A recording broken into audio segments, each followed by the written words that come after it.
Yeah. So there is open, and when you connect there, it's going to prompt you when you open your browser to a page where you have to accept the terms and put your email.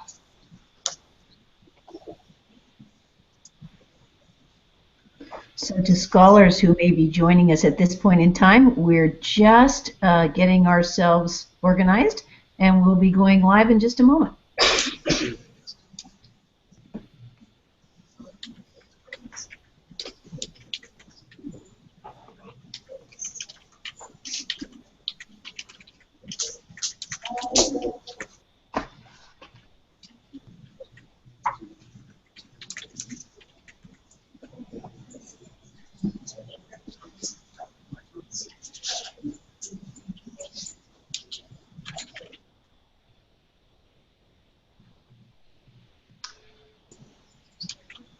Oh, thank you. So we are on early?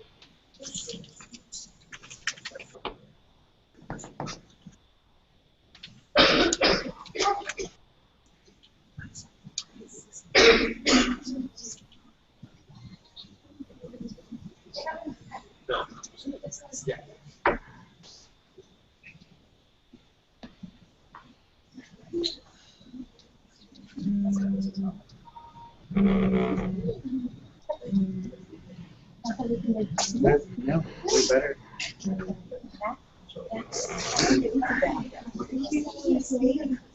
Thank you for being here. I'm so happy.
Hello, my name is Jose. I'm gonna keep on passing around to take pictures. If you're with your mom and dad, get a little closer and smile, or like look away, do whatever you want. If you're with your brother, the same thing. I also come to this campus and really help navigating and choosing classes or anything like that. You can also reach out to me. Thank you. No problem.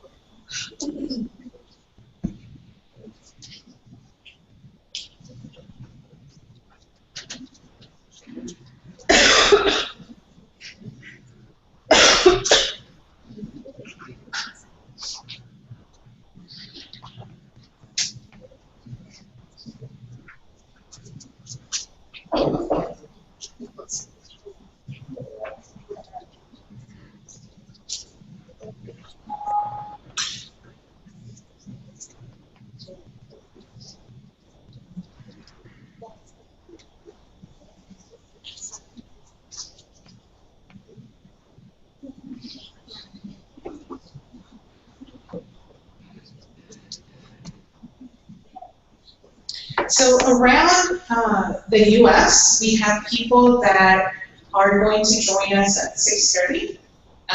We wanted to make sure that we told you to be here at 6. One, so you could get cookies and coffee. We told you so that you guys could start talking to one another, getting to know each other, sharing contact information so that you can share best practices, support each other, really build that community that is going to be crucial, and that is usually crucial for any student to not just go to college, but succeed in college. So we want to make sure that you're talking to one another. And if you don't start talking to one another, we're going to have to start calling you guys so that we can get some names, as I did before. I did it quietly before, but this is kind of like the second one. The other thing too is that I'm going to bring on up here to the screen so that you can see the rest of the team of TheDream.Us who are anxiously waiting to meet you. They actually are seeing you from that camera over there. That one's standing right here. Little tiny one. Oh, you didn't know it. It's kind of those teddy bear cameras. But that camera is actually focused on all of you. Yes, every single one of you, even the ones that are sitting in the back and in the corners. And then this one is going to showcase here and the presentation that we're going to have. And so we're going to have scholars that are as far as California joining us, and they're going to be also hearing the presentation, seeing the orientation, and getting to meet each other. Some campuses are bringing their scholars together, like we did here. So hopefully we have a really good time. And one of the things that I'm going to ask you to do, not now, but if you want to now, just be warned it's going to happen, is that we're going to ask you to sit up front and move as close to the front as possible so that the people that are coming in that might be stuck in traffic or can't find a parking lot, that if they come in a little bit late, they don't have to come in through the middle and interrupt you. So if you want to, you can start moving up now, but you will be asked to move up soon. Thank you.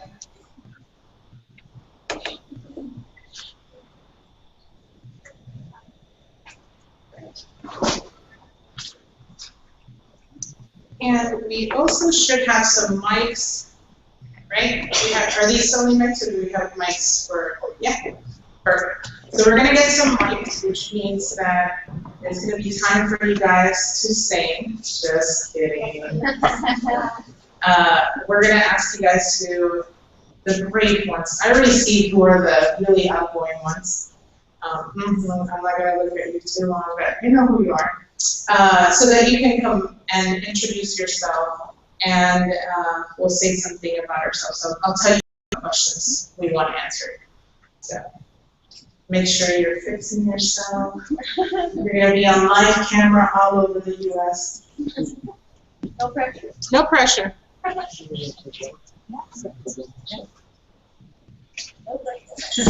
Good evening. While we're waiting to get started, I just wanted to, on behalf of our Miami-Dade College president, Dr. Eduardo Padron, and on behalf of our entire Miami-Dade College family, I'd like to welcome you to our college. We're very honored to be serving as the host site for this special orientation, and we have long been honored to be one of the original partner schools of our DreamUS. We're very proud to play a part, and we certainly are encouraged and inspired by each one of your stories and the fact that so many of our Miami-Dade College students, our Broward colleagues, as well as our FIU colleagues and students have been able to participate in this association. I did want to acknowledge a couple of our advisors who are here, and beginning with our director, Lourdes Delgado, of the Advisement and Career Services here at Miami-Dade College. If you could just raise your hand. And I'd also like to acknowledge Isabel Martinez, who is a career specialist, again, with our Department of Advisement and Career Services. So they're here to answer any of your questions from Miami-Dade College perspective and beyond. They're very smart ladies and professionals, and I'm honored to be here with them. Welcome, and Gabi, you are a product of this institution. We will forever claim you as part of this institution, and you made us proud when you are here, were here, and you continue to make us proud in the work that you're doing for the DreamUS.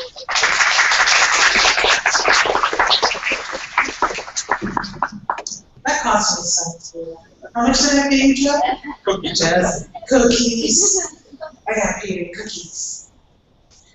So we are just a few minutes before 6:30, and the mics are not here just yet. But I already know somebody that's going to introduce themselves and probably will need a mic. We'll have a mic up here. So what we're going to do is we're going to do brief introductions. Thank you. And we're going to ask a representative, because we have different types of students here. One representative from FIU to come up and introduce yourself. One representative from Miami-Dade, one from Broward, and a current scholar. Okay? And the question that, let's see, I tell us, so that we'll have this recorded and so that we know, tell us the easiest component of applying for the scholarship, and one thing that you kind of had some trouble that you wish for the future scholars to fix, for us to fix. So right here we want, how about the FIU scholar? Who's going to represent FIU? Come on, there's many of you here, and I already know your names. Alondra, Ceci, Maria. Who's it going to be? Oh, I remember. Okay, go ahead. Is there some?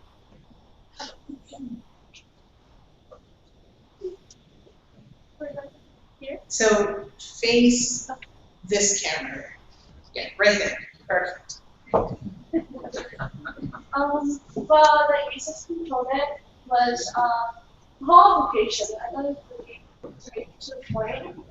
Can you give me 1 second? Candy and Elisar, if you can hear her, and her name is Ceci, please nod. Can you hear her? You could actually hear your voice too. So just barely. Okay. So can you speak up a little? Yes. Okay. So the easiest component was the full application. I thought it was very straight to the point. And I really liked the essays. I thought they were really easy to do. The only thing that I suggest is that when I tried confirming my application, it was really, really hard to get someone to tell me if they had received it or not. So I had to be a limbo for a few weeks. I was actually really scared. Okay. But other than that, it was pretty easy. Perfect. Thank you so much, Ceci. All right. So we're going to take note of that. And now you can see Candy and Elisar. They can actually see you. There is a big projector and a presentation that they can see. So if you wave to them, they'll be able to see you. There we go. Can you see them? All right.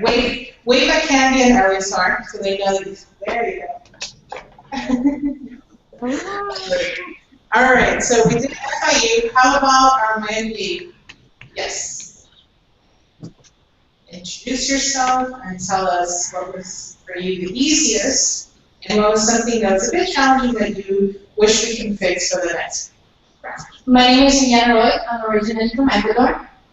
And I think the easiest thing about the scholarship was knowing people that were already informed about the scholarship. So like you were saying, network.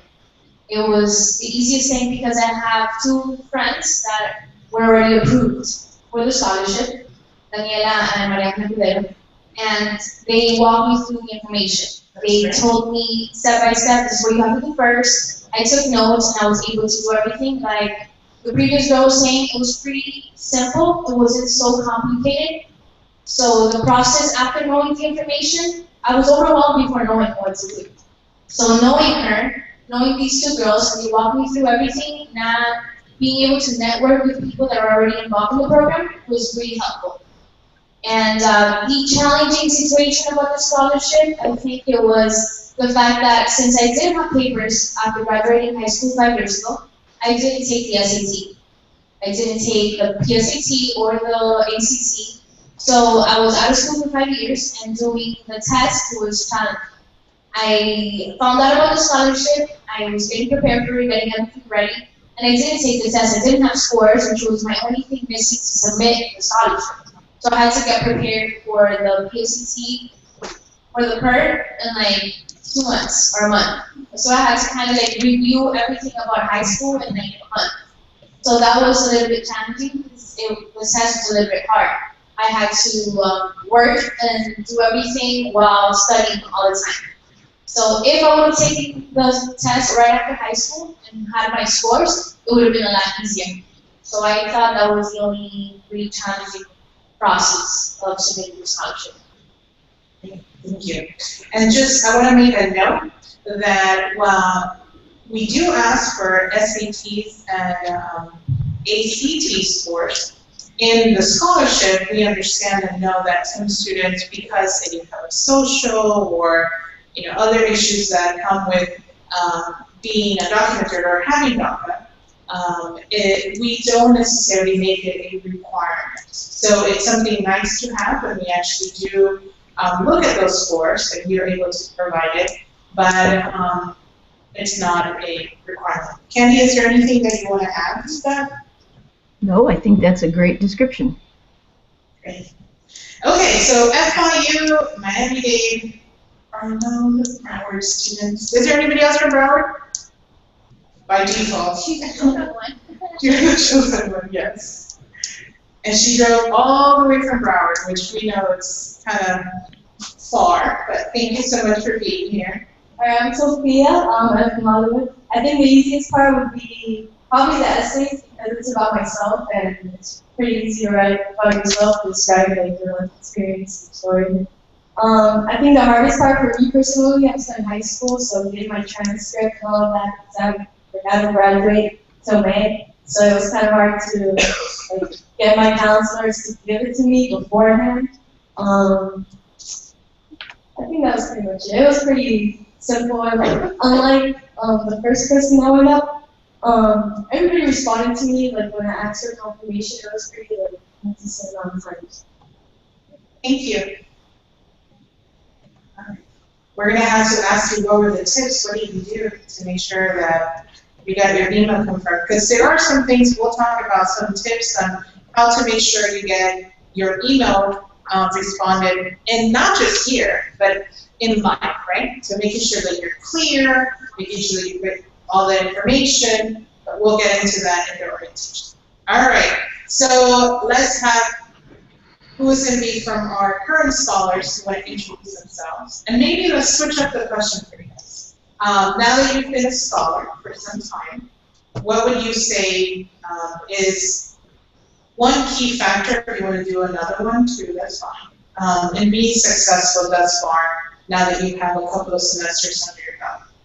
So, who's going to represent from our current scholars?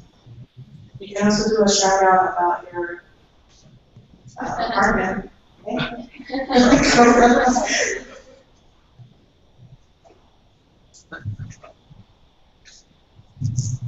Hi everyone.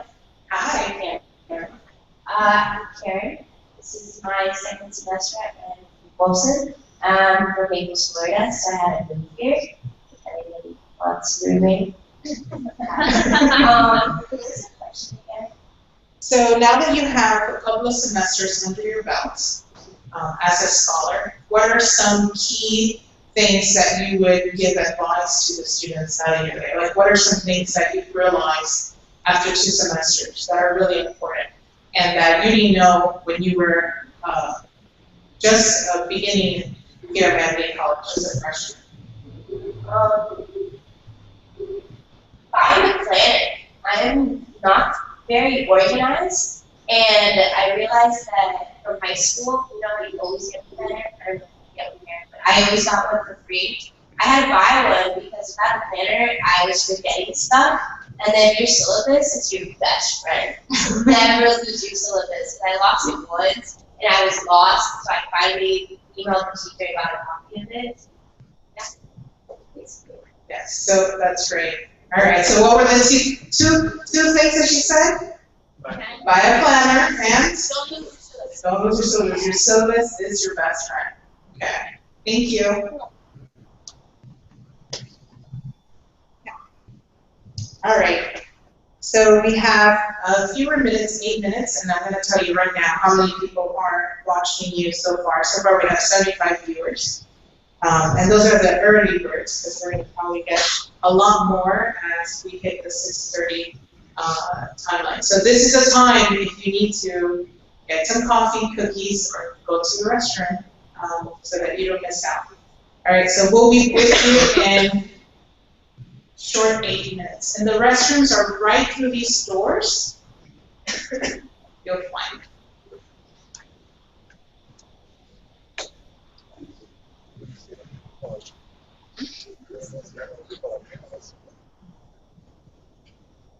I cut my feet much. I like to do this because I didn't have much.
Let's do the same way.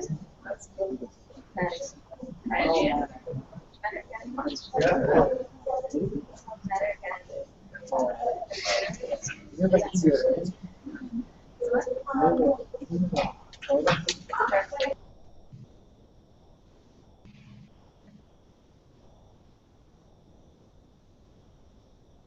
So,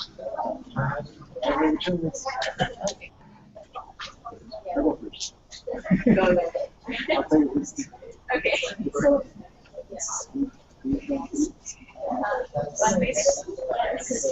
One minute. Okay.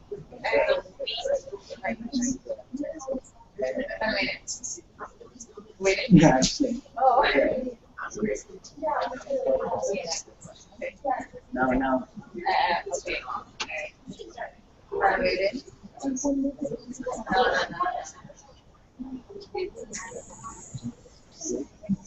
Six by five.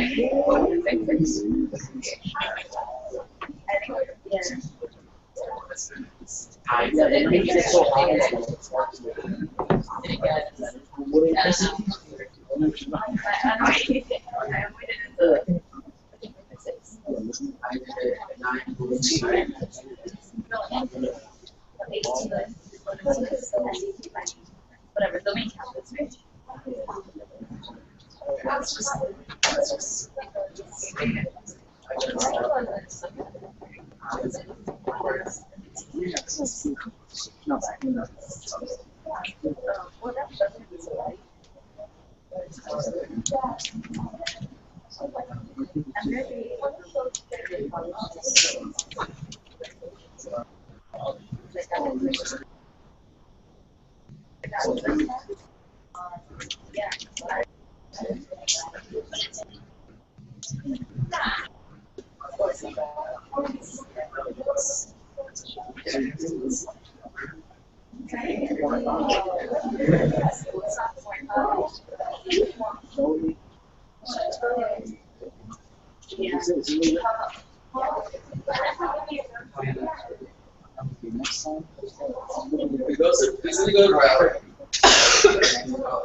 Oh, did I ever introduce you to my dad?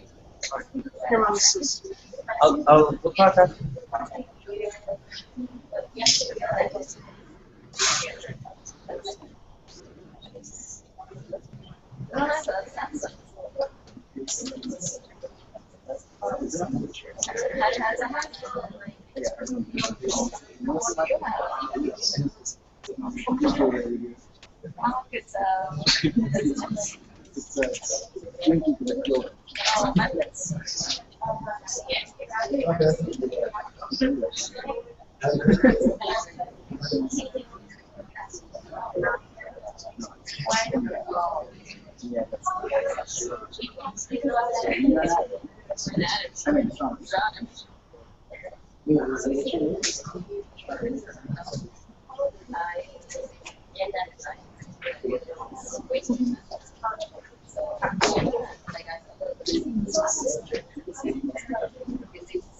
Yeah.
Oh, it got hot.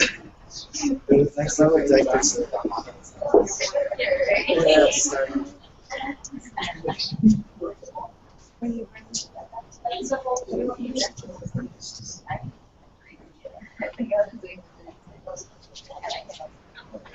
So if I was to go, forget full screen here, how do I go full screen to the presentation onto? So I want to show this, but up there, I want to show this.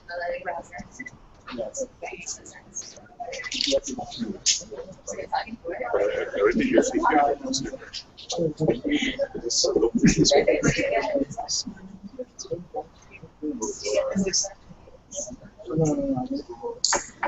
us 30 seconds. We're putting all of our screens into all of those need to be in. Give us 1 second.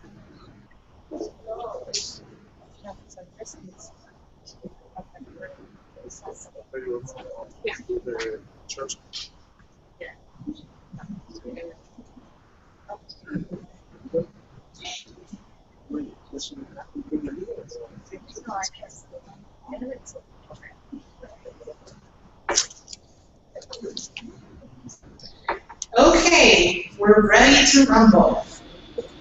So my name is Gabby Pacheco. I am the program director of TheDream.Us. It's a scholarship program for dreamers.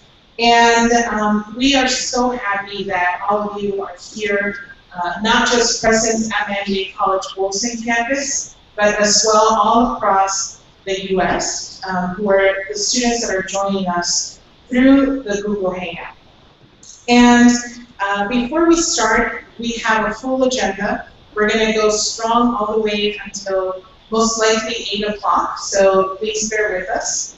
And as well, we're going to go through the guide. So hopefully all of you have the guide with you, and also the PowerPoint presentation that we send out. We're going to have the presentation, so you're going to be able to get to see it and go one by one. But I suggest that you take really good notes, and there will be 2 times where we're going to pause to ask questions. So if you have questions, hold them until we go to that part, because we are going to be receiving questions both online and here in person.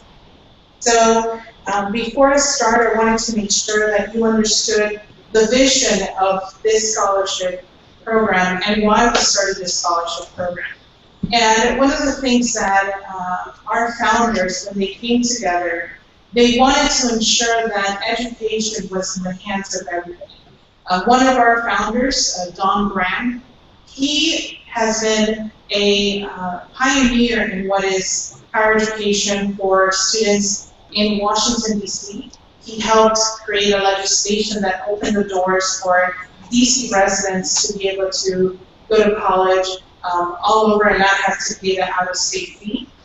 And for many, many years, he has been somebody that not just created, but has backed a scholarship program in D.C. called D.C. CAP. And so our vision really is to ensure that dreamers have the opportunity to realize the American dream. And for the people that are here, part of that dream is obtaining a college education and being able to get a college degree. And we know that education is really important in order for people to be able to contribute to the prosperity of their communities, their families, but also the nation. And we really believe that the cost of education shouldn't be something that precludes people from being able to go to school. So we have worked really hard to provide these scholarships. It's really crazy to me to think that it has not even been a year since we announced the scholarship program to the world. We did a really nice presentation in February saying, this is what we're going to do. The people that are working on this, except for Don Rapp, we really have never done a scholarship program. And we're going to set out to do this because we believe in every single one of them. And so, with no further ado, I want to introduce you to the president of TheDream.Us, the scholarship program, and that is Andy Marsh.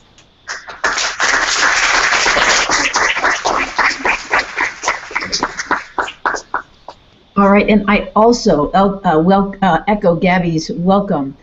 We are so delighted to have scholars sitting in the room. I think it's safe to say that neither Gabby nor I fully appreciated what it takes to set up a scholarship program. So to actually have it be successful and have live students in a room with our scholarship in hand is just a thrill to us. So we're just delighted to have you all, and that goes to all of you that are joining us online as well. And a particular shout out to those of you who are on the East Coast and are able to join us, because I know that you are in a world of hurt in terms of your weather right now. So thanks for joining. Great. And also with us is Eleazar. Eleazar Gutierrez has been working with us at TheDream.Us as an intern. And I would like for Eleazar to also introduce himself, and then I'm going to go back and ask both Eleazar and Candy 2 questions. Eleazar? Yes, hello, good afternoon. I'm very happy to join you guys from Washington, D.C. And I just want to congratulate you guys all for your amazing work, as well as your families. We are very happy to bring you guys on board and to work with you in your educational career. So congratulations to you all, and thank you. Thank you, Eleazar. Okay, Candy, so we have a little bit of experience and a couple of age, just a little older than some of these students. And some of that experience was we actually went to college. And Candy, I wanted to ask you, in college, what was your favorite course and why? And if you could go back in time, when you were a college student, what would you tell yourself? What would be an advice you would give yourself? All right. My answer to these 2 questions is somewhat related. So oddly enough, my favorite class in college was climatology. And it had absolutely nothing to do with what I was studying. And that's one of the reasons it was my favorite. The second was, it was a fabulous teacher. So this guy was reputed to be an amazing instructor. And it's a piece of advice I would share with you is if you hear about an instructor on campus that is amazing at teaching whatever subject it might be, and you have a chance to go and learn from that instructor, go for it.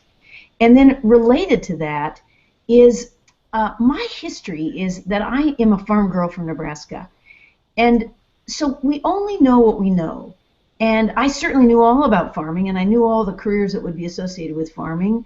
And then in the world you can think, well, you could be a doctor, you could be a lawyer, you could be a teacher. But I now realize there are so many different careers that you could pursue. So I really wish I would have done this, and I encourage you to do this. In your college journey, get exposed to as many subjects and different types of careers as you can so that you have a big wide world from which to choose. Thank you, Candy. Eleazar? Yes, so I am a recent graduate from Bakersfield in California, which is a small agricultural town. So I also come from a farm worker community. And I'm a sociology major, so I really learned a lot about cultures and different traditions and different races and social classes. But really, I started applying all this when I came out for a first internship out to DC in the summer of 2013. So my big recommendation for students is that if you have the opportunity to go away from home, whether it's for a conference or whether it's for school, or also many dreamers are now given the opportunity to also study abroad with special permission and paperwork. I would truly recommend it from the bottom of my heart to take all the opportunities that are presented to you and travel as much as you can and meet the world and meet different people. Because at the end of the day, all that experience is no one can take it away, and the memories that you make for life. So that's my favorite class and my something I wish I would have done. Thank you. Okay, so now we're going to start our portion of what is the presentation. And this is where we're going to talk to you for a little bit. Hopefully it's not too much. We know that talking to people can get a little boring, but please bear with us. We'll pause and we'll start taking your questions, okay?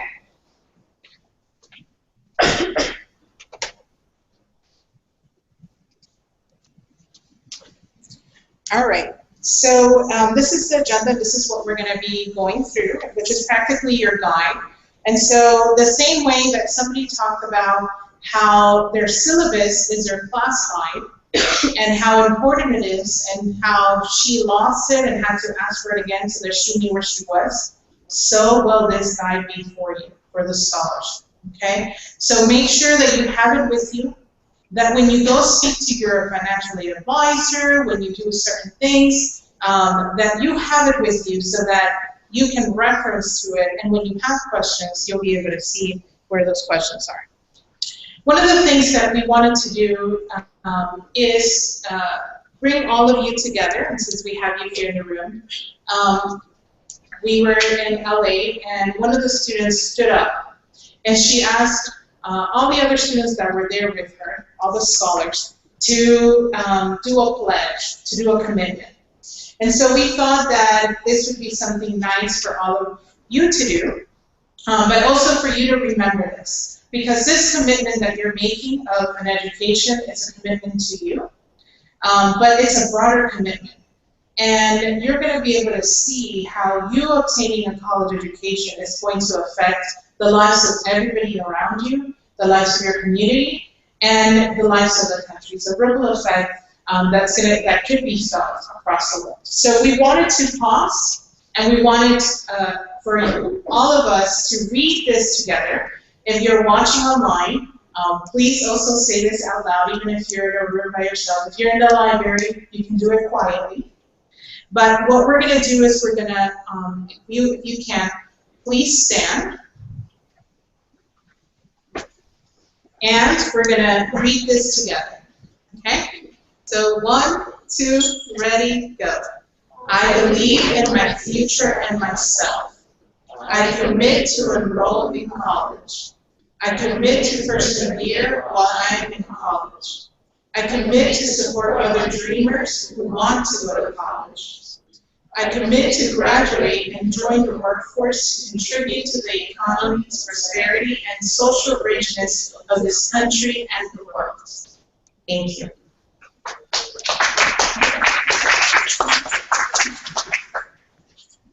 Whew, how does that feel? Does it feel real? Did it sink in? Yeah? Okay. So, all right. So we're going to go over who to go for what, right? There's a lot of people that are working together in conjunction, right? It's kind of like an engine, right? And this car has different pieces that help it get and move forward. So the first person we want to tell you about is the program director. Currently, I serve as the role of the program director. So you would be coming to me if you want to take leadership opportunities. Today, I had a call from a student in Dominican. Jessica called with so much enthusiasm to say, I want to get involved, I want to do something. And you couldn't believe how happy I was because we need help. We usually need help for when we have events, that we need students to come and testify and talk about the scholarship. Sometimes we need help thinking about the scholarship. Some of the scholars actually helped us review the scholar guide and gave us feedback and said, these questions have not been answered yet. So participating and taking leadership role is going to be really important. And if you want to do that with us, maybe you want to do it with student government, maybe you want to do it with other organizations, maybe you want to do it with one class of yours, is great. But if you want to do it with TheDream.Us, you can always contact me. The other things too is if your immigration status changes or something happening, please come to us. One of the things that is really important is for you to maintain your DACA status. So those that have DACA know that there's a window, a period of time of 50 days to 120 days when you are supposed to submit your DACA to be renewed. In the summer, we're going to ask you for a renewal of your scholarship. And part of that is going to be for you to renew DACA. So if you're having issues with it, please come to us so that we can guide you and support you and give you direction of what you can do to ensure that you continue to have your immigration status. And then the other things too is sharing your story. This is something really important for me. I have been sharing my story of being undocumented, of not having papers since 2003. Before, nobody was talking about it, that was taboo. It's still very scary for a lot of people to say, hey, I don't have papers, right? Not a lot of people can do that. But when I started doing that, it was really scary. But one of the things that allowed me to do was empower myself. It was something that sometimes caused shame, sometimes caused fear. But when I started telling people, what started happening is that other people started saying, oh, I'm a dreamer too. Oh, I can help you out. Let me give you some tips, or let me see how I can help you.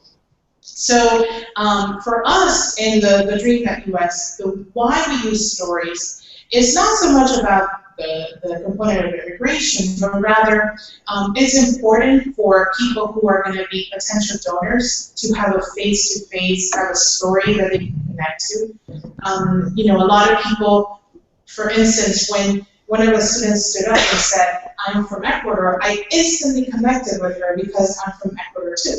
So I learned a little bit about her story, and that was really important for connection, right? So the other thing too is that we like to do sometimes press releases and tell the story of what is happening in the Dream.Us so that other people can know about it. So that other scholars, high school students, or people that haven't been able to go to college because they can't afford it, so they could see an article and say, hey, I could go to school if Maria was able to go to school. So sharing your story is really key for us, and we're going to ask you to help us with that from time to time. And then the other component, which is something that is really key to our organization, is fundraising. So as you know, if we don't fundraise, then there's no scholarship. If we fundraise, we're able to help more people. Currently, right now, we're ending what is the Indigo campaign, and we're doing a big push tomorrow and for the last couple of days of the campaign so that we can get to our goal. Every single time that somebody shares it, it's one more person we touch and one more person that can potentially be a donor. So we're going to ask you to be involved with us in social media. We know that you're probably on Facebook and Twitter and Instagram, and so we're there too. Become our friends, help us out, give us a like, but also share the campaigns that we're currently working on, like, for instance, this fundraising campaign, so that we can get the word out more broadly and so that we can get more funds so we can help more students. Okay, so the other thing that we wanted to talk to you about is your scholarship program manager. And currently, we have Scholarship America as our scholarship manager.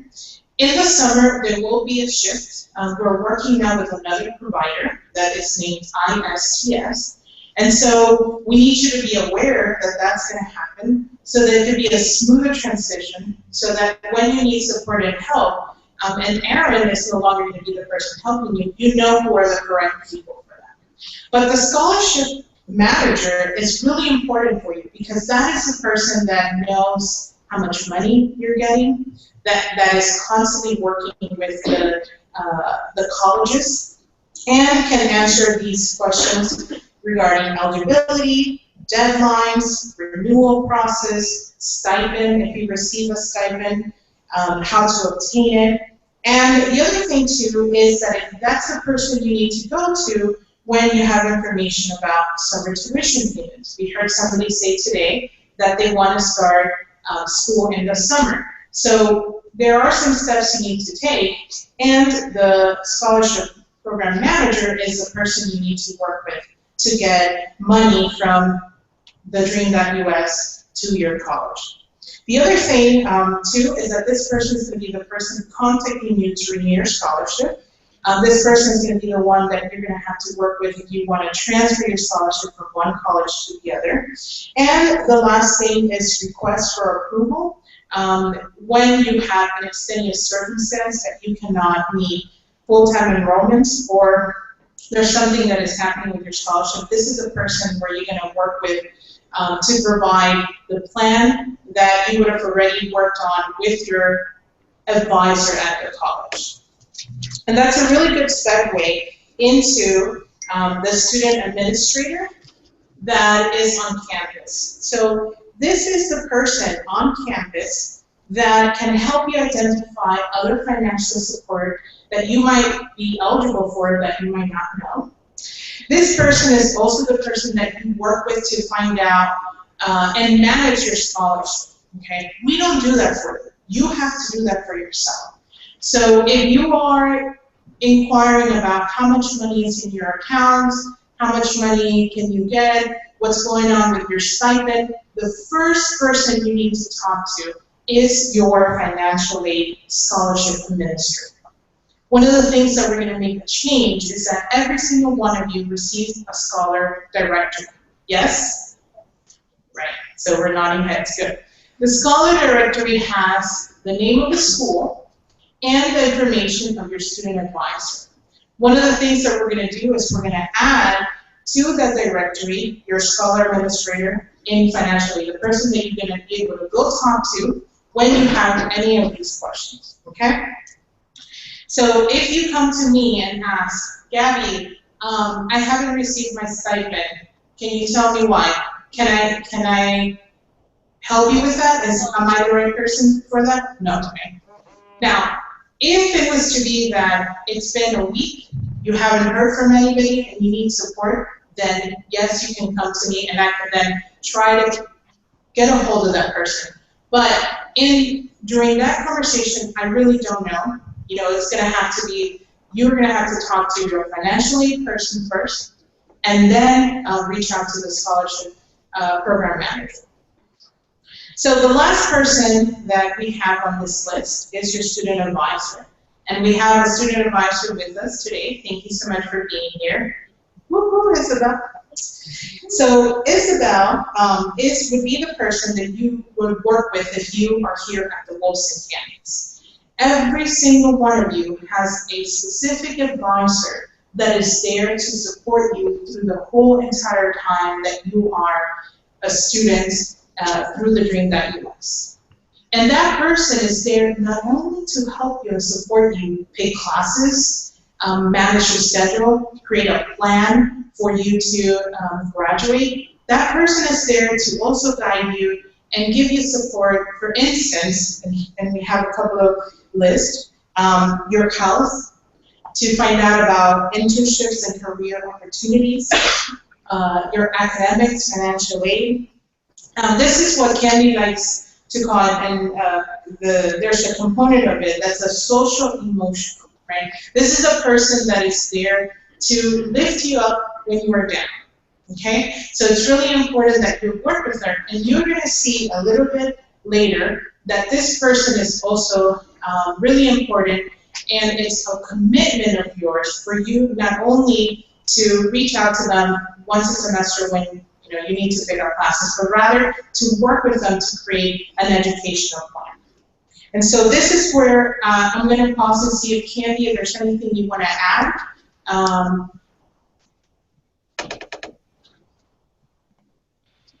right, there is nothing I need to add at this point in time. People may have questions. Gabby, I think we do need you to do something to share your screen so students can see the PowerPoint that you're referencing. Elisar, can you please make my screen the main screen? Go make your screen, excuse me? With the cameraman, make my screen the main screen.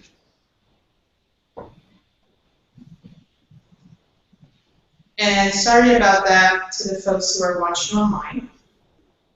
Okay, so you're now the main screen. Thank you. Is that better, Candy? Let's see, I'm not sure. We need to hear from our scholars and see if they're seeing you. What I see is, Gabby, is you, but not the actual screen itself that's behind you. It's just white.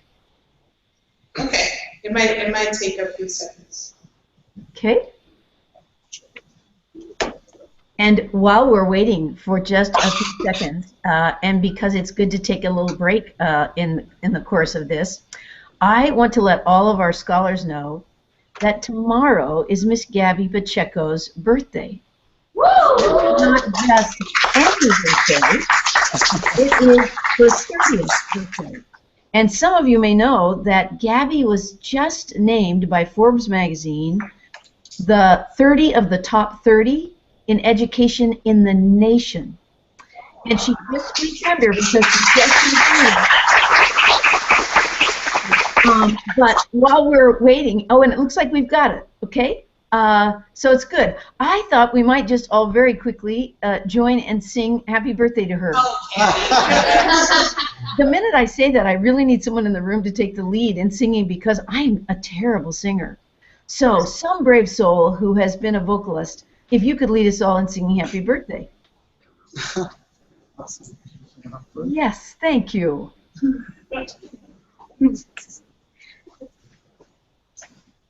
Happy birthday to you. Happy birthday to you. Happy birthday, dear Nancy. Happy birthday to you.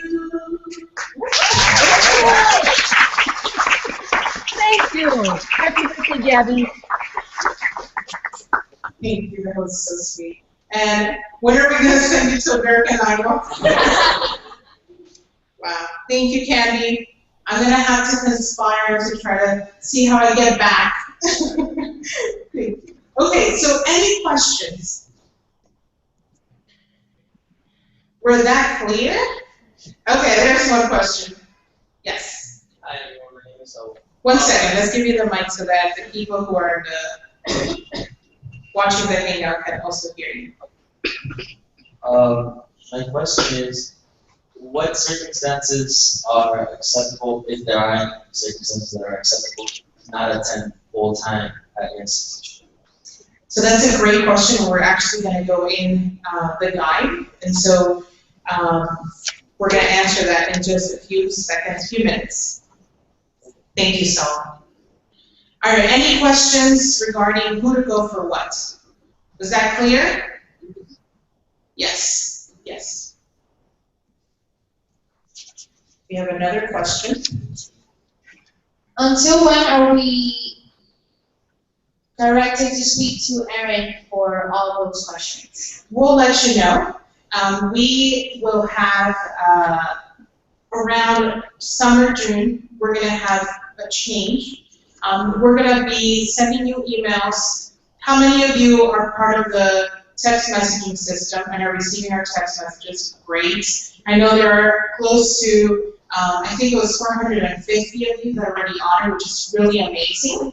If you know there are people that are not part of it, please let them know that that's how you also get information. How many of you in the remind question got also a file, right? So we're able to send you files, and it might be a little bit too much sometimes because we send you an email and we send it to you through text and we put it on Facebook, but we want to be able to reach you as best possible. So that's, usually when we talk to you, that's what we're going to do.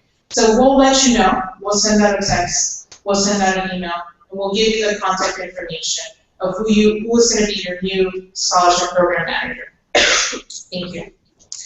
All right, so let's go into. Yeah, Gabby, I'm going to jump in. We have just a couple questions that have come in online, and a couple of them are good questions for you. And in fact, people are reaching out just as you've just asked on DACA questions.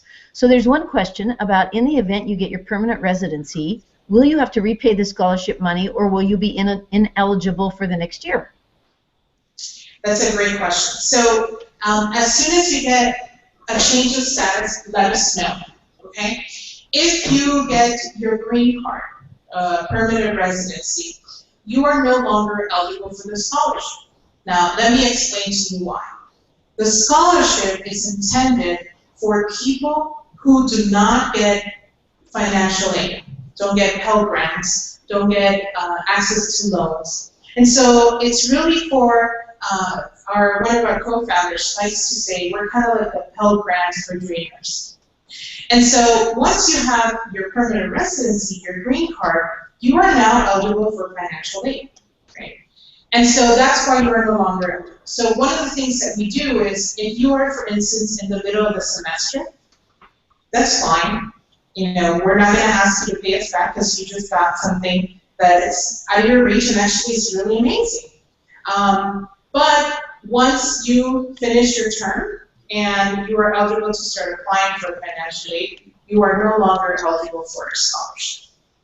And that also goes for other statuses. I'm not sure which ones would be, but if you come to us and tell us, my DACA status has changed, you need to let us know.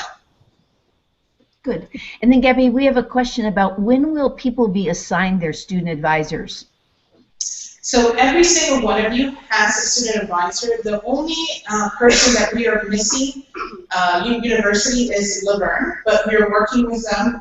They're working on identifying who would be the best person to serve this role. So the scholar directory, which we sent out again today, has the most revised information, has the names and the contact information, either email, phone number, or both. A majority of them have both, for your scholar advisor. So there already has been assigned a scholar advisor. Now, I want to make a quick note that some schools, for instance, some bigger universities, may have schools, right, or curriculars. So like, let's say you are studying to be a lawyer. So there's a school of law, and the school of law has a specific advisor. You will work with that advisor too, because they'll probably send you and tell you, okay, these are the classes you need to take. But you always have to make sure that you are working with the advisor of TheDream.Us.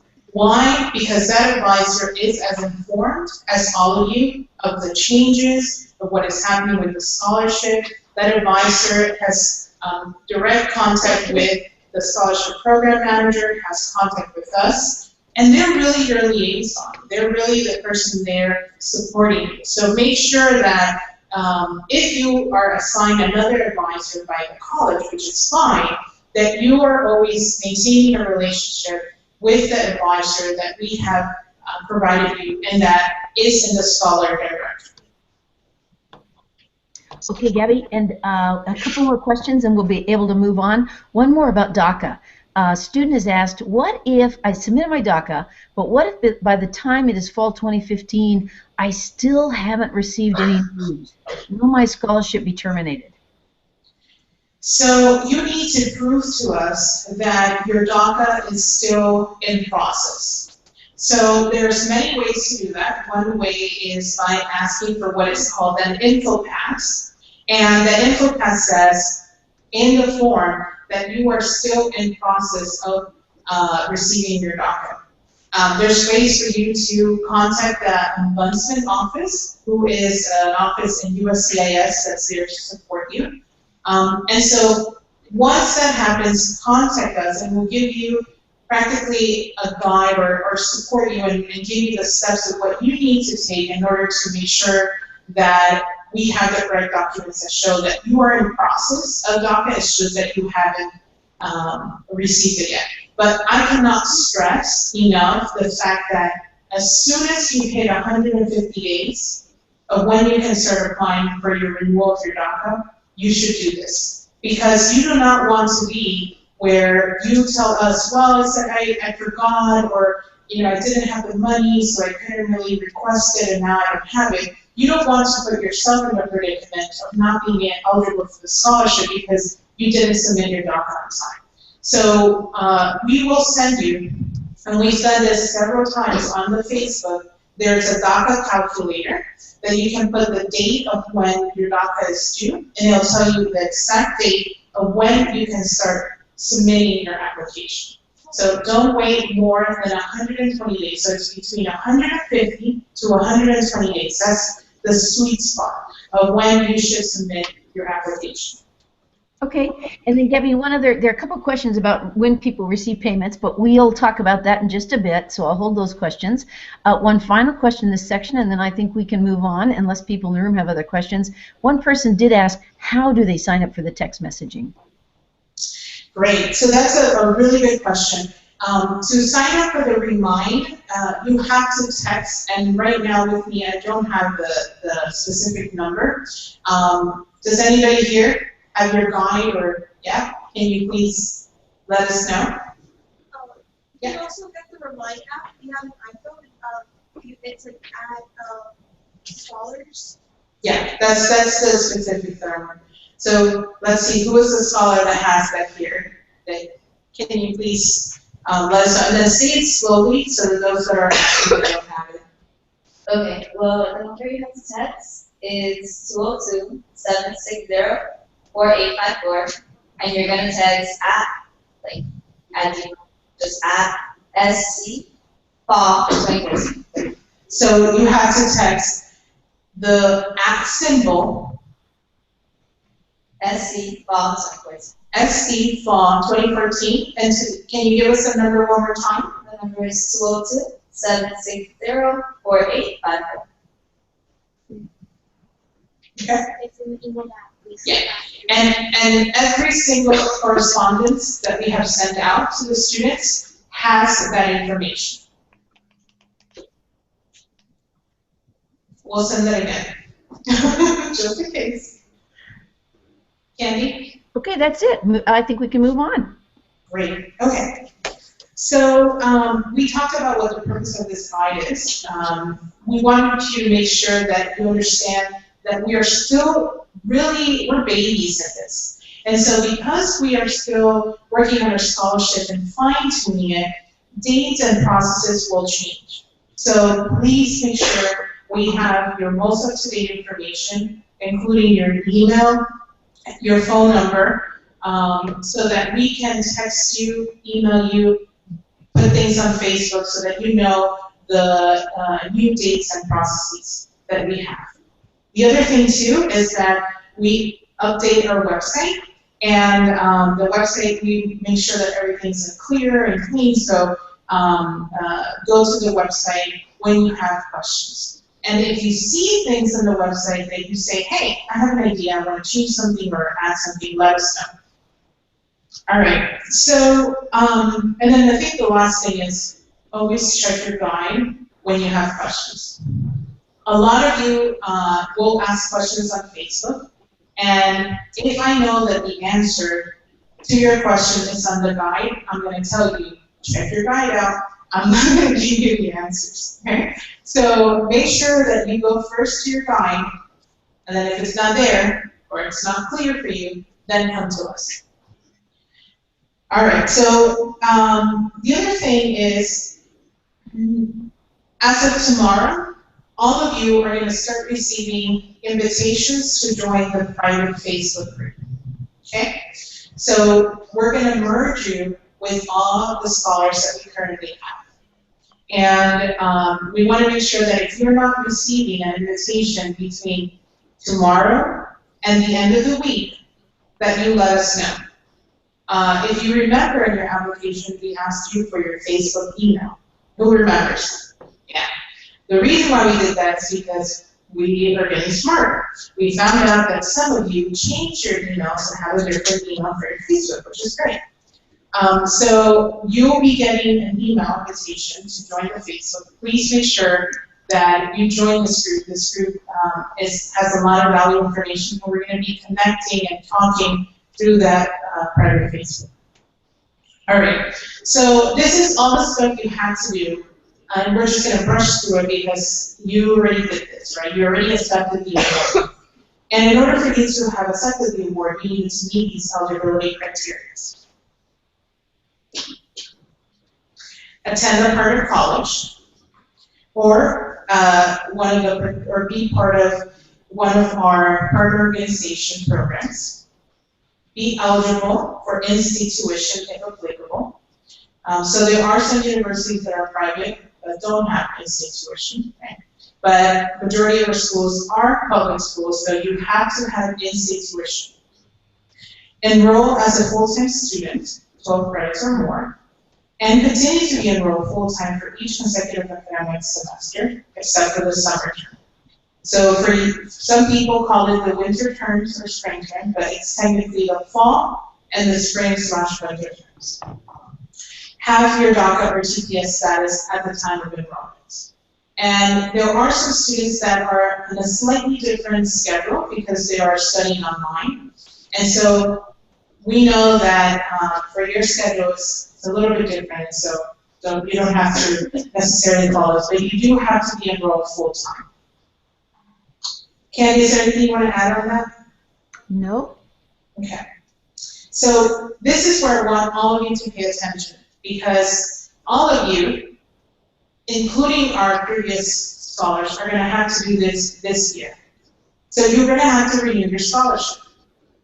And in order to renew your scholarship, you have to remain eligible for in-state tuition at the partner college that you're going to. You need to be enrolled full-time, have a GPA of 3.0, remain current on all your college accounts and charges. So if you borrowed a book from the library and forgot to pay for it, and it's $5 you owe them, make sure you pay them the $5. Maintain your DACA or TPS status, and meet other program commitments outlined by the award letter.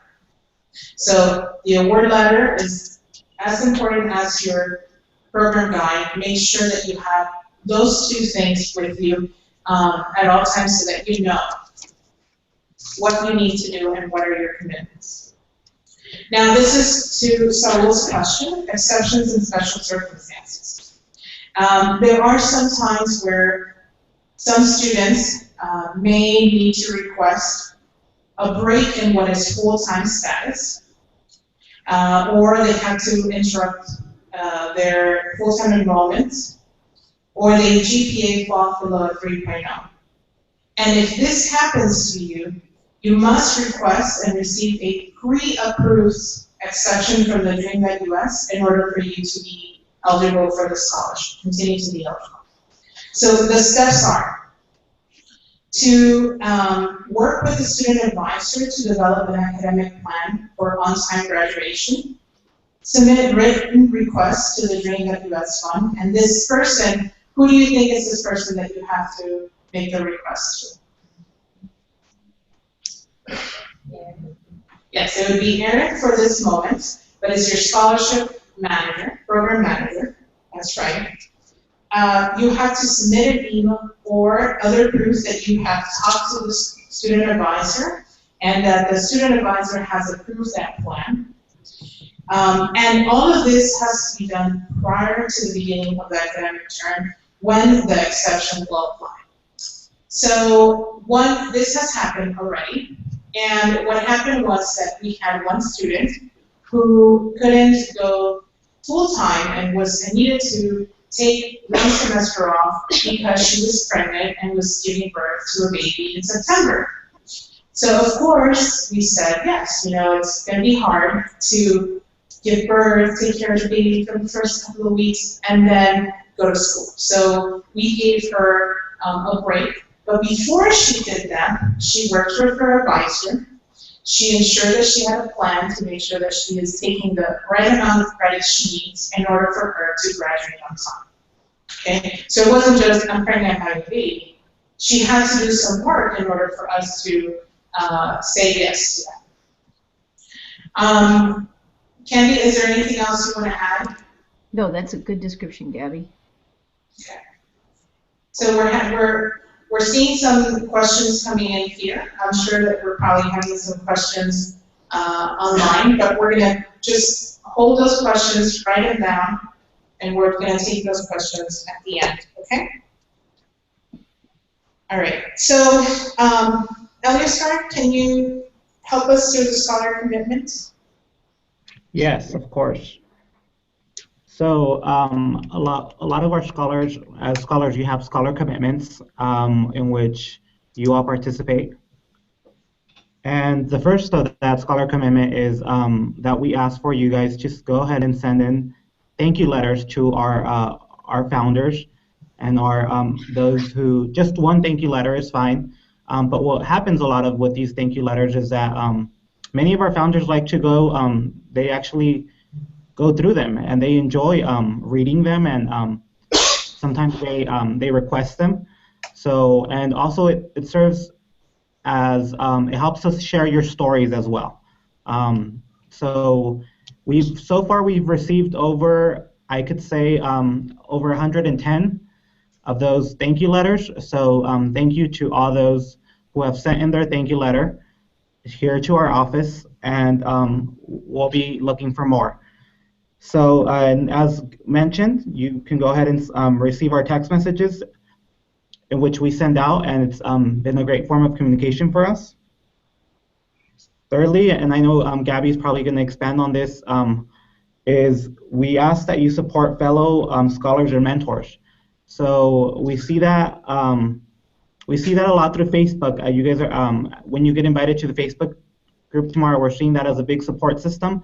But also on campus, we ask that you get to know each other, you virtually meet, and then maybe you guys can have coffee on campus, or you guys can study together, or in the future even take classes together and academically support each other, as well as you become great friends and you get involved on campus. Or we've had even scholars in the past start their own Dreamers Club on campus, on their campuses. So we're very happy of the results that we're seeing of you guys supporting one another. And then going on to the next one, identifying opportunities to pay it forward through service or any community college opportunity or community service opportunities. So there's always something going on in your individual campuses. There's also something always related to I would say Dreamers, for example, just participating in what is, for example, in California, they have a lot of California Dream Act workshops. So if you're able to help fellow Dreamers register for their California aid, that's great. A lot of community organizations are also, there's a lot, many things that you can get involved through community service. So just setting and putting the name of the DreamUS out in the community in a positive manner. And we truly appreciate that. We appreciate when we get pictures or stories saying, I volunteered at this event, and here's a picture of us. So if you guys can do that, please send them our way so we can share them on social media and on our website for the future. And lastly, we ask that you support, and Gabby mentioned this, a relationship with your student advisor. Your student advisor is, and their information is in that directory, your Chigo person on campus. With any questions referring to the DreamUS, they will be able to help you, and they will work with other faculty and staff on campus to get those questions answered. And of course, we have a very good relationships with our student advisors, that if they don't know a certain question or if they have a doubt, they're always emailing us. Candy and Gabby are always setting up phone calls to discuss on how we can continue to support you guys and continue to just provide and maintain a better support system as you guys continue on to your education. So just help us support the DreamUS. If you have any ideas or if you have any suggestions on how we can improve our network, we're more than open. We've always, lately we've been having a lot of students email us and say, how can we help? So we're staying connected over email and social media. So please let us know. So those are just a brief outlook on your scholar commitments. So thank you so much, Alexar. And who knows where we need to send the thank you letters to the donors? Email? Who knows? Email, somebody saying email, mail, right? So it's a letter. It can be a note card, a letter. We've received, like Alexar says, really beautiful letters that we've been able to share with our donors, and we've been able to use these letters to show the people who are making this possible how appreciative all of you are. So it's very important that we receive those letters. You don't have to be Edgar Allan Poe if you want to be. Like we just heard somebody be, Whitney Houston here. You could be, but just make sure that we receive those letters. As you know, that we're part of your commitment. Okay, so we're going to hand it over to Candy, who's going to help us understand our award and the amount that you get. Candy? All right, a number of you have asked questions about when will you receive your award, how do you receive your award. So I'll do my best to answer those questions now. There is a slide in front of you that is an eye chart and really difficult, I think, to follow. So let me just break it down for you and tell you what it is we're trying to communicate here. The first question that many of you will have is, how long is this scholarship how long will the scholarship be available to you? And first point of order is, once you receive the scholarship, that is, you're notified that you've been awarded the scholarship, you have 1 year to use it. And because you received it, that award letter in December, what that means is some of you are able to are enrolling now, January, February. Some of you may choose to enroll this summer if your college lets you do that. And then the rest of you will be enrolling in the fall of this year. Don't wait beyond the end of 2015 to enroll, or you'll no longer be eligible to use the scholarship. Then the question is, once you actually do enroll, how long are you eligible to continue receiving the scholarship? We give our candidates, our scholars who are earning an associate degree, 3 years to earn that degree. And we give our scholars who want to earn a bachelor's degree up to 6 years to earn that degree. But I want to share this, and Gabby will emphasize this point again later, and that is, you're required to enroll full-time, and we define full-time as 12 credits. So if you're in working on your associate degree and you take 12 credits each term and you don't go to summer school, it means it will take you 2.5 years to graduate. So you just want to watch that schedule and make sure you're tracking to it. Similarly, at the bachelor level, assuming that you have to get 120 credits and you take 12 credits each term, it's going to take you 10 credits or 10 terms to complete, which is 5 years.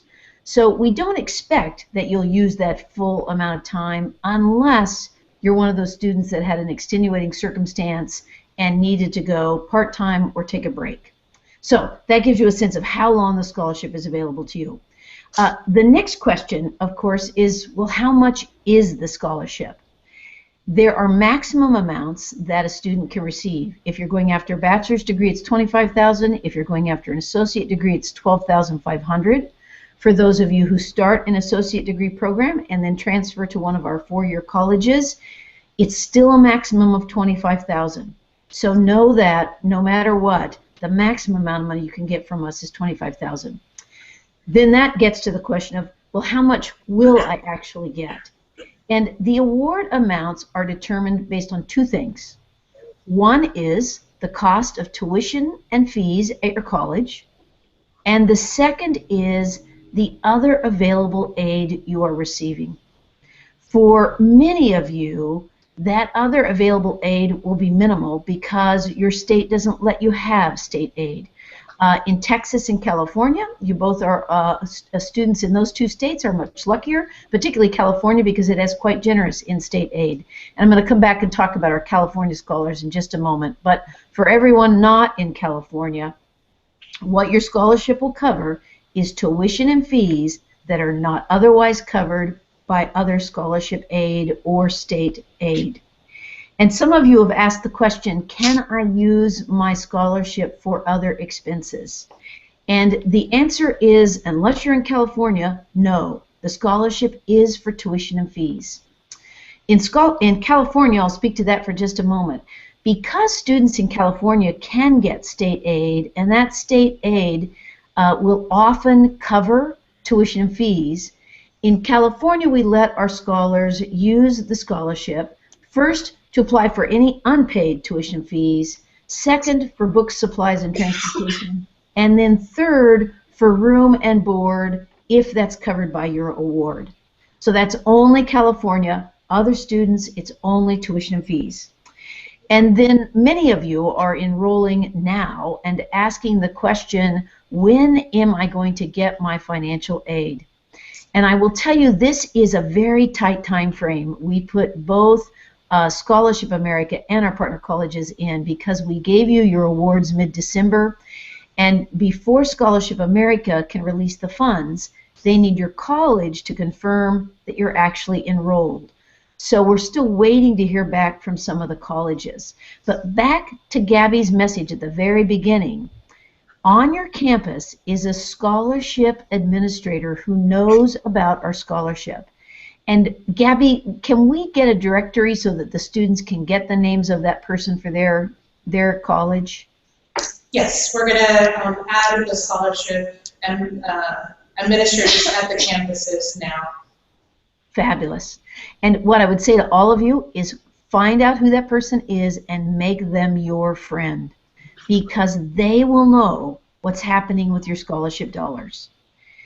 We have contacted all the colleges where we have students that want to start in this spring or winter term and asked them, please don't drop the students' classes because there's a delay in getting the payment to you.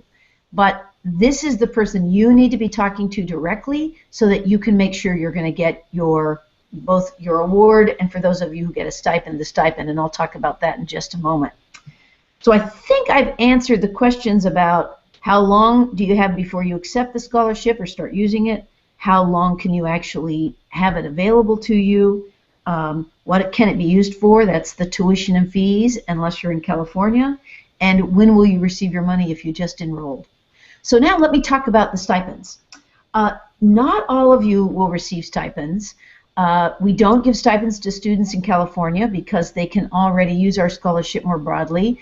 Our online students from Mount Washington College and Kaplan don't get a stipend because your books are included in the cost of your tuition and fees. All other students will generally get a stipend, and the stipend is $1,000 per year. And what happens is that money goes to your college. Your college will first use it to cover any books or supplies that you buy in the local bookstore, in the college, university bookstore. And then if there are remaining funds, they'll disperse those funds to you, and you can use them for additional books, supplies, or transportation. But there's always a little bit of lag there, so you're just going to need to plan accordingly. It's not as if the college will immediately disperse that stipend when they receive it. And they'll disperse it in even chunks. So if it's $1,000 stipend and you have 2 terms, then you'll get $500 and $500. If you're on a quarter system and you have 3 terms, then you'll get it, $333 each term. The stipend is not paid out for a summer term. All right, so next slide, and I'm going to stop in a moment to get questions from you. Receiving your annual award. So for those who are starting now, we're doing our best to get your award to you for this term. All of you will then need to complete a form in the June-July timeframe, and we'll send you a link for that form, and in it you'll confirm the partner college of record. You'll share your financial aid award notification letter if you're receiving financial aid, and you'll confirm your DACA and TPS status. And then our scholarship provider will calculate the amount of your award, and those awards should be paid to the colleges around mid-August. And again, we'll work to try to do that in a timely way so it gets there for you. Then on the next slide, and it should say renewing your award. Yes, each of you will need to renew your award every year. That doesn't mean you have to reapply. You don't have to be selected again. It's just that just before you start that August time frame, we'll send you a link, and once again you'll confirm that you meet all the eligibility criteria. You'll tell us what financial aid you're receiving. We'll calculate the amount of your award, and then that award will be sent to you, or your college rather, around mid-August. There was a question that had come in and said, if I'm receiving a stipend, does it go to my college or does it come directly to me? It goes to the college. Both the awards and the stipends are paid to the college to go directly into your account. So now I think I'm at a point, there's one more slide on renewing, and I think that's a good time for me to pause. I'll talk about transferring in just a moment, but that's a little bit different than the award itself. So, questions of you in the room, and then maybe Elazar and Gabby, you can be looking at the questions that are coming in from our online students. Any in the room? And it's Yeah. Go ahead, and then we'll take your question. Oh, we'll take yours next. So if I'm doing the AA, how many times can I renew my application? Since it's 3 years, would it be every academic year until I graduate? Can you repeat the question? Or Yeah. Because it's hard to hear the question, Gabby. can you say it louder? Okay. Since I'm doing my AA, and since that is for 3 years, how many times can I renew my application? Since those straight 3 years until I graduate? That's right. Yes. So you have up to 3 years to graduate with your associate's degree. If you do not graduate at the 3-year mark, you lose your scholarship, even if you have funds remaining. And if I graduate earlier? If you graduate earlier, then you would to be transferring your scholarship, and we'll talk about that in a little bit, and the funds to the next partner college. Okay? So back there, we had a question.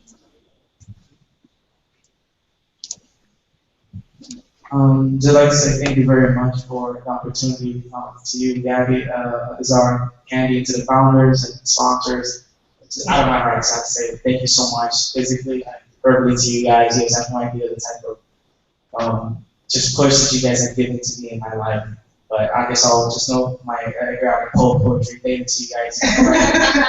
But my question is, I have already started college this year in January, and I had to get my books already.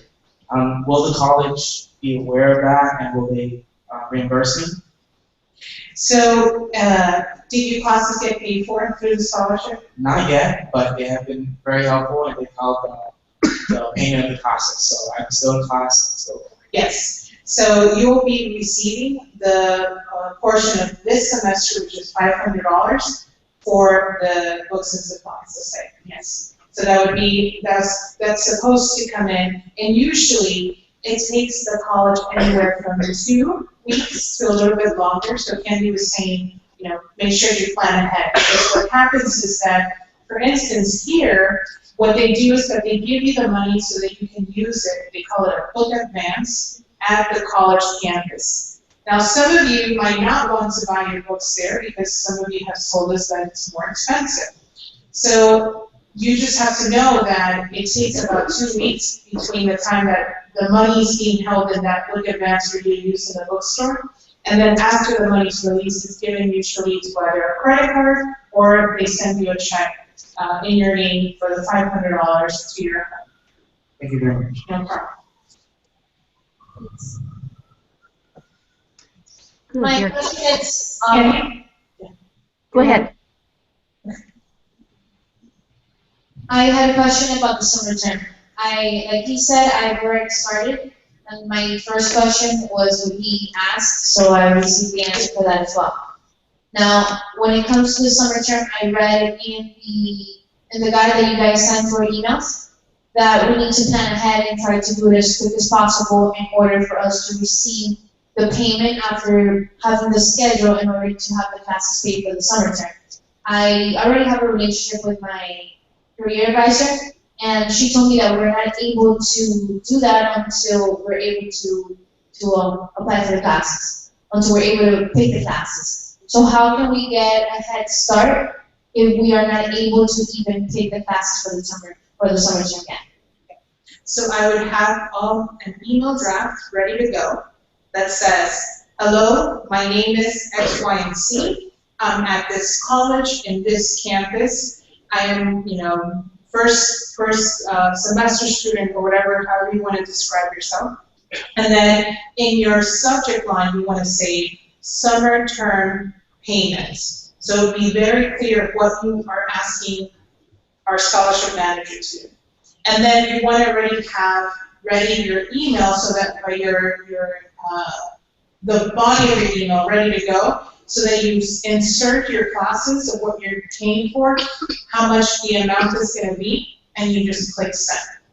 And one of the things that I would do if I was a student is to CC your advisor, right? So that the advisor can help you, so that the advisor can know what's going on with the classes. So you've already talked to your advisor. The advisor said, wait until you can register for classes. That's what practically she's telling you.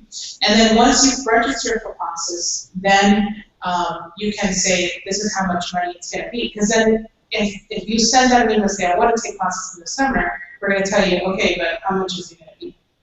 That's why you have to wait. Okay? And then the other thing that I wanted to say about that is that one thing that you can do to start preparing is to map out what classes you need to take. So that when you start looking for those classes, you can easily add and drop it into your schedule.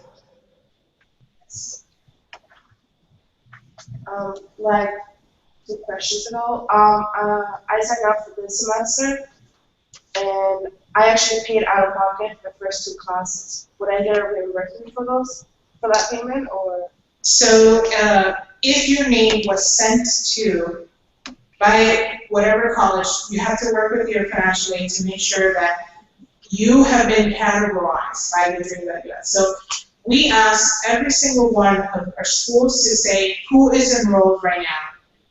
And you probably, in your scholarship form, identified and said if you wanted to start taking classes in the winter, spring semester, okay? So work with your financial aid advisor to make sure that your name was forwarded to the scholarship program so that your classes get paid for. And so then after the money comes in, work with your financial aid office to see how you get that money reimbursed to you. Any other questions? So we have 2 questions that's relating to what we're talking about right now. Because we're going to go a little bit into, well, transferring, and then we're going to go into some scenarios. Yes? You know how we went over the in-state tuition costs? Yes. I don't know if you're going to talk about it or not, but let's say we wanted to go to one of the schools that isn't in our state, but it's in the partner schools, and we decided after our associates, let's say they move there, and you know how after a year you can receive the in-state tuition? Are we allowed to wait that gap in order to attend that university and receive the in-state tuition? So you are eligible for a scholarship if you have in-state tuition. Okay. So when you apply, what I would do is I would apply for the scholarship as you are working to get your in-state. Now, if it happens to be that you don't get in-state tuition, that means that you won't be able to get the scholarship. So work with whatever college that you want to move to, and I want to tell you that it's really hard to get in-state tuition moving to another state. You should, even before you start thinking about that, look at what are the requirements. Because many of these states ask you to graduate from their high schools, have lived there not just a year but 3 years, and the in-state tuitions is different usually for people who have DACA. So I would do your homework really well before that. There are some colleges in our list, and one of the colleges is Trinity Washington University, that's in DC, that's a private school. There's other private schools up in Chicago and other places, but I would first check and also do the math, because since you already received the scholarship and you maxed out, let's say, the $12,500, you're only going to have $12,500 left over from the scholarship. Okay? Okay, so I should check out the private schools? Well, I would, check it out, but then also see if it's going to be able to work out for you, because it might be that you could only pay the scholarship a semester. And then you're going to, are you going to be able to afford to do the last year? So I'll jump in here, Gabby. We've had some questions about partner colleges, and it is true that you can only use our scholarship at a partner college. And some of you have asked about, will we be adding additional partner colleges? And we do continue to add partner colleges, just so you have some sense about why we focus where we focus. We started with the states that have the highest number of DACA-approved Dreamers. So that's New York, Florida, Texas, California, Arizona, Illinois, and then we've got also some scholars in Virginia and Washington, D.C., and in part that's because that's the home base of the program. We hope to be able to expand to other states, but that all depends upon our ability to continue raising funds for those states. Are there any other questions, Candy, that are coming in online? Well, there was one question. I would just want to make sure this is clear. The student had asked, do I get $25,000, I think it was per term or in total? The $25,000 is in total. So the most that you would get in any one year is generally $6,250. That might vary a little. I'd love it if we could give you $25,000 every year, but we wouldn't be able to fund very many, or every year, but we wouldn't be able to fund very many scholars if we did. There was also a question here: is Houston, Texas, is there state aid like California? Absolutely, there is. And once again, go to your scholarship or financial aid office and have them help you figure out how to apply for that aid. So we have one question in the room. I was asking, if you're attending 2 different campuses, would it be a problem? Because I know FIU has several different campuses. Right now, I'm at the MMC campus, but summer term, I would like to be at the BBC campus. So, would it be a problem? It's not a problem. Just make sure that you're working with your advisor, and you have a plan. We know that for Miami-Dade College, for instance, there's 8 campuses. In CUNY, we have 19 schools. In Houston, there's different community colleges. In Dallas, like that. So we want you to go to the places that are more comfortable for you and that it's easier for you to assess the classes. So it's no problem if you go to another campus from FIU. Okay, so we have 2 more questions. One up here. We can just share the mic. Thank you. Okay, is the stipend always going to be $1,000 for you? Because the reason I'm asking is because I looked at the email and it said for associates it would be up to $2,000, for bachelor's $4,000. Correct. So the associates, what we're saying is that it should really take you 2 years to do an associate's. So you get $1,000 for the first year, $1,000 for the second year. A bachelor's degree usually takes 4 years, so you get $4,000 for the 4 years that you're in there. Now, all of this, you got to make sure that you understand that it's an up to. So if you, for instance, finish your associate's degree and now you're doing a bachelor's, it doesn't mean that you get $4,000 extra. It means that you get $2,000 extra because you already got 2 from your associate's degree. And then, thank you. There's a question there. And then 2 more, and then we're going to do the scenarios. As you said before, I'm only applicable for the scholarship fund in state. I'm currently, due to my immigration status, Miami-Dade put me as out of state. Is there any way I could change that? Because this is my second semester and they tried to put me out of state. So that shouldn't be happening, and so we'll talk about that. But the scholarship is only eligible for students that pay in-state tuition, and so that means that at Miami-Dade, there's something that when you were doing your enrollment, you didn't do a waiver. So Miami-Dade College has 3 different ways you can get in-state tuition. We can talk about that later to rectify that. But actually, if the Miami-Dade College advisor is still here, there she is. I would suggest that you talk to her, as well, because we need to rectify that. Okay. Thank you. Good. So, Gabby, a couple other questions that have come in here I can maybe share. There are, first of all, a lot of questions about study abroad and whether it is safe to do that, and we can maybe save those questions. Gabby, you can speak to that at the end. There's one question about whether our scholarship can be used for study abroad, and at least right now it cannot. And the reason for that is it generally is just sufficient to cover your tuition and fees in just the standard study at your institution. We may look at that in the future, but right now our most important focus is ensuring that you have enough money to earn your bachelor degree. There's also a question from a community college graduate scholar, and we haven't spoken much to that. I apologize about that. Community college graduates, you have 3 years in which to complete your bachelor degree, and the amounts that you receive for your award amounts for tuition fees will vary because sometimes there are a few of our colleges that are a little bit more expensive, And because you've not used any money for your community college education, you'll have more money to spend on earning your bachelor degree. So you may actually be able to get more as a community college graduate than you will if you're using our scholarship to try to do the full 4 years. So we'll take your question, and then we're going to go to the transferring of the scenarios, since we're coming quickly up to the 8 o'clock hour. So I wanted to know, like, we did dual enrollment. If we did dual enrollment, are those credits transferable to college or university? Yeah, and you should work with your college to get those, because that's a great way to finish your degree faster, as well as AP credits, dual enrollments, and then there's other credits too that I think sometimes IB, I'm not sure anymore.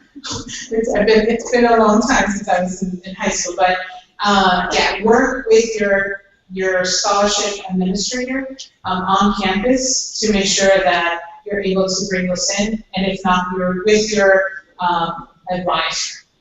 Okay? Yeah, we actually have some students that have are coming in as freshmen, so they're actually juniors, because they were able to complete an associate's degree during their high school years. All right, so Candy, do you want to take us on the transferring? Good, I will. There is one question about merging of schools, and that's the question really that relates to Texas, about the merger of Pan American and Rio Grande Valley, or actually it's Pan American Brown, and that's fine. Our scholarship can be used at the Rio Grande Valley New University, so no worries there. One student also asked if they're enrolling in fall and they haven't yet designated their partner college, and that's understandable because some of you may not have yet decided. What will happen is when you get that form in the June-July timeframe and you're completing it, it will ask you then to confirm your partner college. So now let's talk a little bit about transferring. It is true that our scholarship can be used at any of our partner colleges if you are eligible for in-state tuition if it's a public institution. If it's a private institution, you of course can use it there as well, but you need to be accepted to the school. So that's a key point here with our scholarship. You have the scholarship, you can use it at any partner college, but only if you're accepted to attend that partner college. And some of our partner colleges are more selective than others.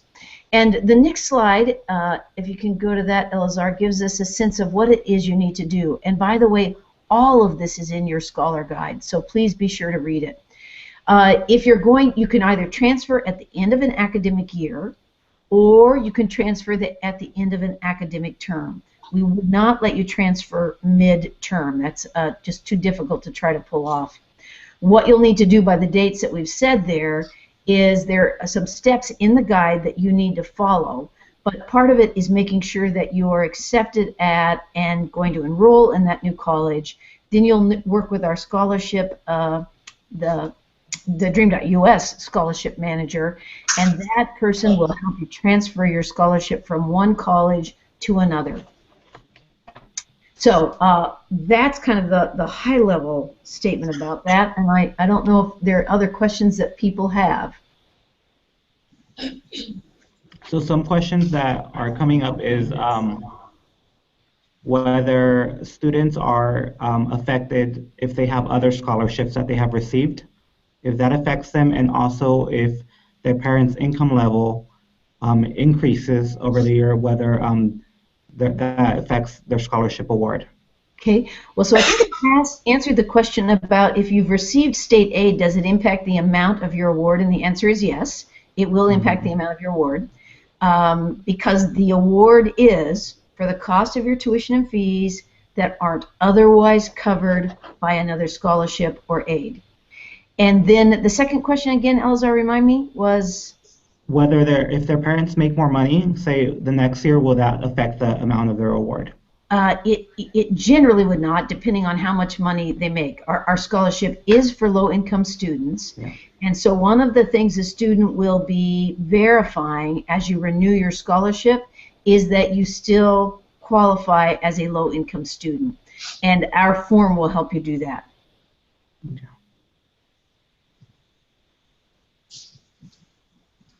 that might be it. Gabby, you want to walk them through some scenarios? Yes. So we decided that we were going to try to do this time just so that we can show you a track of one student, right? And so this scenario is for a first-time college scholar. The student received a scholarship before, in the summer, let's say, and so they started in the fall of 2014. If you see, the student is taking 12 credits, doesn't take any classes in the summer, takes 12 credits, and then in the spring of 2015 decides to take more credits, and they go over their annual award. The student's annual award is $4,200 a year. It's divided in two by the fall and spring semester. The student gets a $1,000 stipend. It's divided in two, 500 and 500 for the fall and spring semester. But what happens in the spring of 2015-2016? The student has $400 deducted from their stipend to pay for their tuition. And this is the rule that we have that says that stipends are first used to pay for any unpaid tuition and fees. Whatever is remaining goes to the student. Okay? The other thing that we see with the students is that the last semester of college, they're taking 12 credits, it's $2,100, but they have gone over $100. And the total tuition that they have already paid is about $12,600. So what happens is that the student is going to have to pay $100 their last semester to meet the gap because the scholarship money has already been exhausted. Okay? So I kind of gave you the answers. Let's see if you're paying attention. Why did the students only receive a stipend of $100 during their spring 2015-2016? Yes, we have the answer here. We should have more credits, so she spent more for stipend money to finish paying off her classes. So, right, so the student amount for the annual award was more, right? And so money from the stipend was used to pay for the tuition and fees of that. Now, for you guys, it might not necessarily happen because one of the things that we have done is calculated the award by more or less 12 to 15 credits, okay? So every single one of you, that's the way we've been able to do it. There are some schools that are a lot more expensive. And so for the schools that are like that, this is where the scenario most likely is going to be seen. Okay? But it is up to you to work with your scholarship administrator or financial aid person here to help you, guide you on how that's going to work. And also to work with your program manager once you get your award letter to see and make sure you map out these scenarios so that you can see how much money you're going to be left with. So why did the student have to pay money at their last semester? Why did the student have to pay $100? Because the scholarship money was exhausted, okay? Now, for the people that live in California and Texas, and even here, and other places across in New York, there are other scholarships that you can also request, okay? So just because you have this scholarship doesn't mean that you shouldn't be seeking for other support, okay? So think about this. If you plan out your money and you say, oh, I'm gonna have money that's gonna be, it's gonna run out, so think ahead so that this doesn't happen to you. You're like, oh, I can't pay for my classes because I don't have the $100. Scenario B is for the community college scholar. What this means is that the person already went to community college and now received this scholarship and is doing the last 2 years to complete their bachelor's degree. Here we see that the student gets $6,000 a year plus $1,000 of a stipend.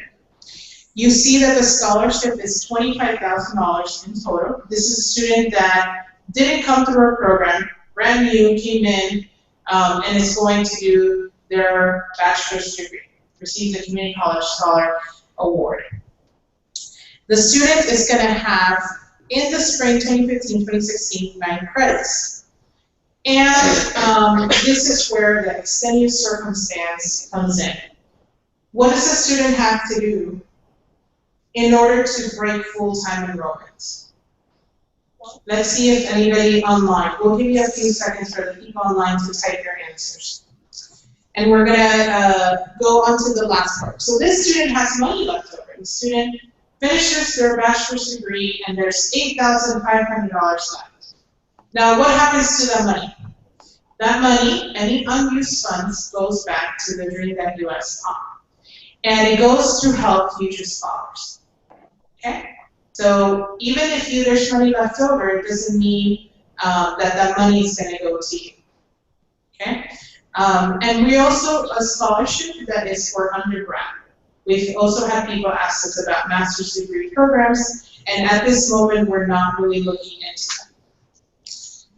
All right, so online, Elisa or Candy, did anybody submit an answer?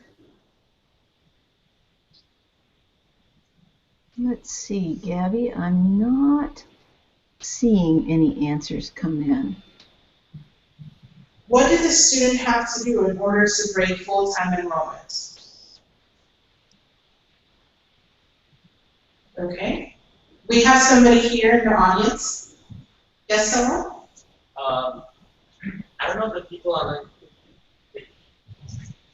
So from what I understood, the reason why, or the steps that person had to take was to first reach out to their student advisor, which in this case would be, I believe, mostly campus, and reach out to her, figure out a plan so that you can still graduate on time, and then reach out to the manager of the DreamUS scholarship, or your manager, and then they'll figure it out. That's right. So they have to do this before the classes start. Now we understand that there could be some emergencies and stuff like that, but you have to plan ahead, okay? So for any medical reason, anything that is extenuous. Now, one thing that we want to highlight about this is that this student didn't do this semester after semester after semester. And also that the student decided to take 9 credits. So they're breaking full-time enrollment, but they're still enrolled. And why we suggest for you guys to do that is that studies show that students that drop out, even for 1 semester, are less likely to be able to continue to go to college. So we want to make sure that you graduate. Our goal is to make sure every single one of you crosses a stage and receives a diploma. That's how we know we are successful. And I see parents hugging their children, Candy here, looking at them, kind of nodding the finger like, are you listening? So yes, that is our goal. And hopefully that's every single one of yours goal. But we want to make sure that it's not just every semester, instead I have a part-time job and my boss doesn't let me take the time off and etc. Make sure that you have those things clear before, because this scholarship is really intended for people who are career ready, college ready, and ready to take on the challenge of going to college and graduating. Okay? All right, so last scenario is another scholar who came to us brand new. They have $25,000 for the scholarship. It's a community college scholar as well. And this scholar is taking 6 credits during the summer. And the scholar actually got money to pay for those summer classes. What's happening there? Who can answer this? Why did the student taking 9 credits during the summer get their classes paid for? How did that happen? Perhaps what's the journey? I think summer is not even required. Is that okay? Well, if you want to take summer classes, so Dad wants to answer this. No? No, doesn't want to answer it anymore? The dad is like, oops, wrong answer. Okay, anybody online? Yes, you are not required by the scholarship. That's actually right. You're not required by the scholarship to take classes in the summer. If you want to take classes in the summer, that is great. You have to ask for money in advance. You have to have your schedule and how much money it's going to cost. You work with your financial aid advisor to figure that out, your college advisor, and then you send it to your scholarship manager at TheDream.Us to get that money in advance to you. One of the things that are currently happening is this thing called Dream Summer. Who has heard of Dream Summer? Clap online. The people that are watching the Google Hangout, you can clap if you know about this. If Dream Summer is a program that allows you to do an internship during the summer with a nonprofit organization, and after you finish and complete that internship, you get $5,000. And that is a really great way for you to do something in the summer. Build a little bit in your pockets some experience and things that you can put later on, right? And also it's a great way to get a little extra money to help you pay for other expenses during the year, okay? And there will be other things like that. So we hope that in the summer, if you want to take a little break, or if you want to take, get a little job or whatever, that you do that. But if you do need to take courses to finish your degree, that you also do that. And the student here in this scenario asked for the summer term. Okay? All right, so any last minute questions? We are over our time, but want to make sure. Candy, is there anything else? Yes, Gabby, the one thing I think it would be good for you to touch upon, because there are a lot of questions about Facebook, is just what happens next with Facebook. Great. So there were two things ahead of my list, which was Facebook and study abroad. So let's take on Facebook first. So tomorrow, Eleazar is going to help us by sending you invitations to join the private Facebook group. And you will receive, like usually you receive an invitation through Facebook to join this private group. You won't be able to find it because it's private. But if you do not receive the invitation between tomorrow and Friday, we're going to do it in batches, okay? There's a lot of you. But if you don't receive anything, on Monday, come back to us and say, hey, I haven't received my invitation. Can you please help me out? And the person to contact is going to be Eleazar, okay? All of you should also have his email and contact information. It's in the directory. It's an email that I've sent out to you. And so you'll start being able to get that. And what I'll do is that I'll also send it out today through the text messaging system. Okay? Now, study abroad.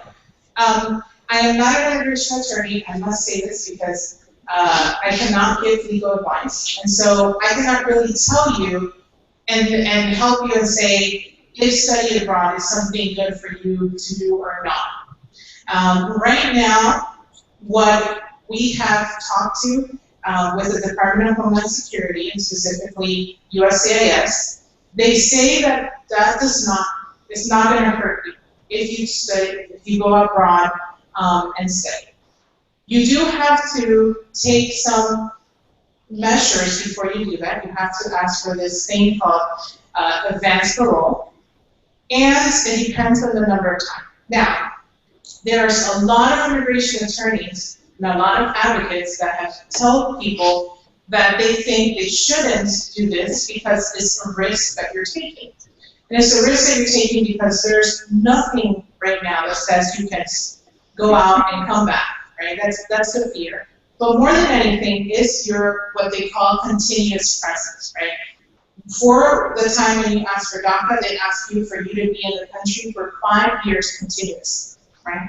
And they say that they don't want you to break continuous presence every 3 months, sorry, that you have to be here present in the United States. So my advice to you is that you look at it carefully, you read of what has been done and said before, and that you seek an advice of an attorney or an advocate that works with attorneys that know this, because you don't want to hurt your future possibilities, not just with DACA, but with green card, but also with your citizenship. All those things matter at the end of the road, okay? From my personal experience, I have gone abroad with DACA. I applied for advanced parole. I went to Mexico for 10 days, and I came back. Now, I must tell you, I got the red carpet deal, because I went with the Mexican embassy. And as soon as we were coming in through customs, they had a list of every single one of us that had gone on this trip. That doesn't happen. And even when we did that, there was some issues coming in a little bit with people being rude, people saying mean things to us, etc. So I would just caution you and tell you to do your homework first before you do that. There's also great opportunities across the country. There's an opportunity that we're dying to tell you about, and we're still in development, but it's about doing a cross-country kind of trip.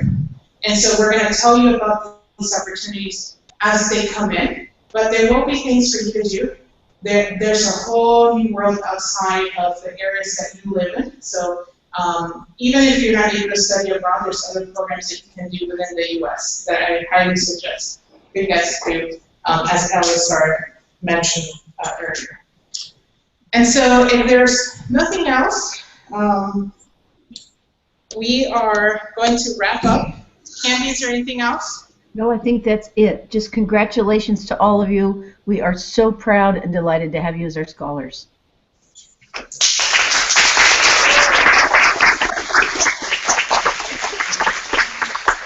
And that concludes the welcome orientation for our Fall 2014 scholars. Woo.